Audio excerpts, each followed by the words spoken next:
Today we're talking about the CIBC Aeroplan Visa Infinite card. If you want to earn a decent number of Aeroplan points, then the CIBC Aeroplan Visa Infinite card might seem like a good option. But here's the thing most people don't realize. The card looks pretty decent on paper, but there's more to the story than what CIBC shows you up front. So in this video, I'm going to explain my core 4 metrics so you'll know exactly how valuable this card is, both in the short term and over the long term. I'll also explain all the important features of the card so you know exactly what you're getting yourself into and whether it's the right fit for you. And by the way, I'm Jordan, and between this YouTube channel and my website, I've helped hundreds of thousands of Canadians save hundreds of millions of dollars just by using credit cards. Now, before I get into all the features and benefits of the card, there are those 4 metrics that I look at to compare different cards side by side, and I want to share them with you for the CIBC Aeroplan Visa Infinite. The first component of the core 4 is the welcome bonus multiple, which measures how strong the welcome bonus is. And so the welcome bonus on the CIBC Aeroplan Visa Infinite is up to 45,000 Aeroplan points. And if you look at this points valuation chart, you'll see that Aeroplan points are worth 2 cents per point, which means the welcome bonus on the CIBC Aeroplan Visa Infinite is worth around $900. But you can't just look at the welcome bonus in isolation. You also need to compare it to the card's annual fee. And so the annual fee on the CIBC Aeroplan Visa Infinite is $139, and when you divide the value of the welcome bonus by that annual fee, you get a welcome bonus multiple of 6.5, which means the welcome bonus is worth 6.5 times the annual fee. And this significantly exceeds my target multiple of 2, which means that this card performs excellent. Now, there are a few restrictions to getting that welcome bonus. You need to make your first purchase on the card to get the first 10,000 points, and then spend $6,000 in the first 6 months to get another 10,000 points. You then get the final 25,000 points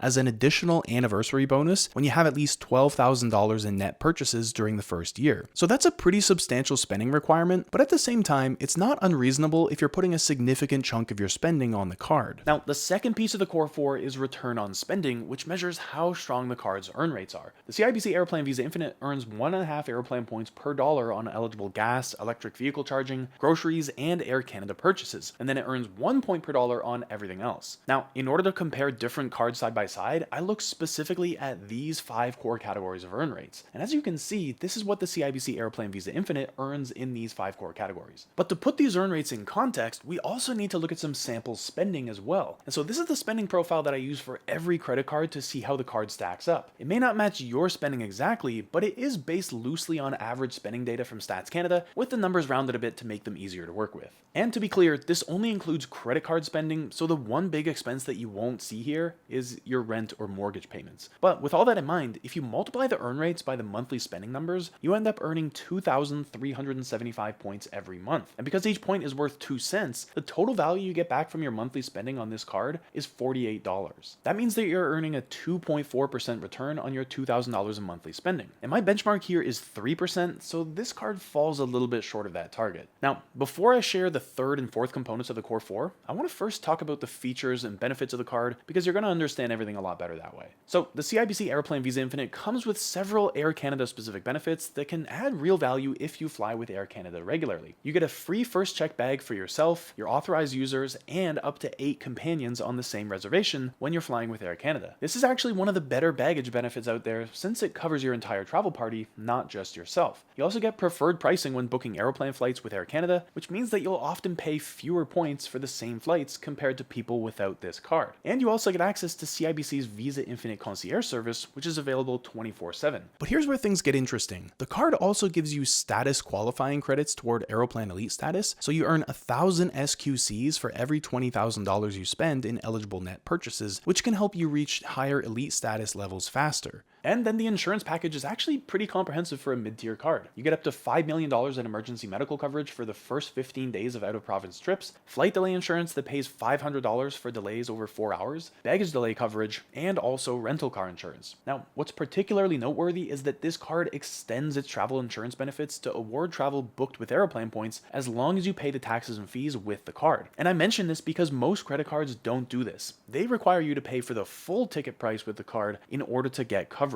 You also get mobile device insurance, which covers up to $1,000 per claim for theft or damage to your phone or tablet. And then one other thing that sets this card apart is that it's one of the few cards that offers bonus points on electric vehicle charging. So if you drive an electric vehicle, then those 1.5 points per dollar can add up, especially as more charging networks are classified properly by Visa. The card also comes with access to Journey Rewards, which gives you up to 10 cents off per liter at participating gas stations. But Now, at this point, I want to return to the core four and share the third and fourth components with you. The third component is time to break even, which measures how long it takes the average person to break even with the card. And so specifically, time to break even measures how many weeks of regular spending it takes to pay off the annual fee. And since we already said you're getting $48 in value every month, that means that the time to break even on the CIBC Aeroplan Visa Infinite is 13 weeks, which is actually quite good. For context, my benchmark here is 26 weeks or half a year, so the card performs well on this metric. And then the final piece of the core four is the long-term value multiple, which is a measure of how much you get back from your spending on the card year after year without including any sort of annual credits or other benefits. Because you don't just want a card that rewards you in the first year. You want a card that you can keep for as long as possible. And so to calculate this, we first find the net value of the card per year. So that's your monthly earnings, which we already said is $48, multiplied by 12 months, and then less the annual fee. And then we just divide this net value number by that annual fee to get the long-term value multiple. And so for the CIBC Aeroplan Visa Infinite, that comes out to $431 in net value per year. Now, ideally you want the net value per year to be at least double the annual fee, so the card performs well here with a 3x multiple. So if we look at all four of these metrics together, you can see that the card performs pretty well on 3 out of the 4 metrics. The welcome bonus multiple of 6.5 is really good, significantly above my benchmark. The time to break even of 13 weeks is also really good, well below my 26-week target. And then the long-term value multiple of 3 is also solid, beating my benchmark of 2. The only area where the card falls short is the return on spending of 2.4%, which doesn't quite reach my 3% target, but it's still not bad. Now, as you already know, the annual fee on the card is $139, but it is waived for the first year. But the downside here is that you need either $60,000 in an individual income or $100,000 in household income to qualify for the card. So this isn't crazy high, but it's still enough to turn away a lot of younger applicants or anyone who's not working full time. But it's also worth noting that if you have a CIBC Smart Plus account, then you'll get the annual fee rebated every year, which makes the card even more appealing.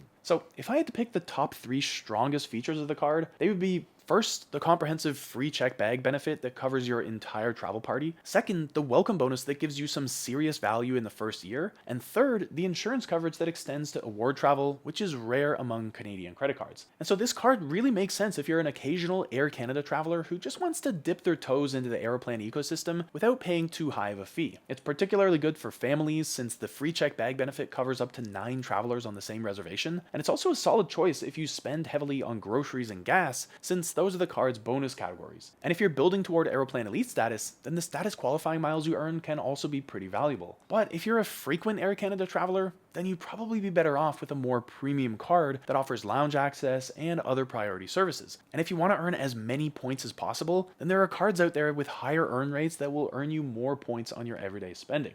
So overall, this is definitely a solid card. But if I had to bring up one issue with it, I'd say that it's a little bit stuck in the middle. It's trying to be a travel card, but it doesn't offer the premium travel benefits that make it compelling for serious travelers. No lounge access, no priority boarding, and no elite status benefits beyond the SQMs. And from an earning perspective, 1.5 Aeroplan points per dollar on groceries and gas isn't terrible, but it's not exceptional either. You can get way better earn rates on other cards, and the difference adds up pretty quickly. The spending requirement for the full welcome bonus is also kind of high. Asking people to spend $12,000 in the first year just to get the anniversary bonus can feel aggressive for what's supposed to be a mid-tier card. And so here's maybe the biggest issue. If you're serious about travel rewards, then you'll generally be better off with a more premium card that offers stronger earn rates and better perks. And if you just want a solid everyday card, then there are options with better earn rates that don't tie you to a specific loyalty program. But look, the CIBC Aeroplan Visa Infinite isn't a bad card at all. The welcome bonus is genuinely strong, and if you can maximize that first year value, you'll definitely come out ahead. The free check bag benefit is also solid if you travel with family or friends. So if you're set on earning Aeroplan points from your daily spending, this can certainly be a good choice. But with that said, the earn rates aren't the best here, so you're still leaving a lot of money on the table every time you buy something with this card. So if you want to see a few cards that will give you even better earn rates, so you can take more trips than you ever have before, watch this video next. That's where you'll find all the best credit cards in Canada in a single place. I'll see you there.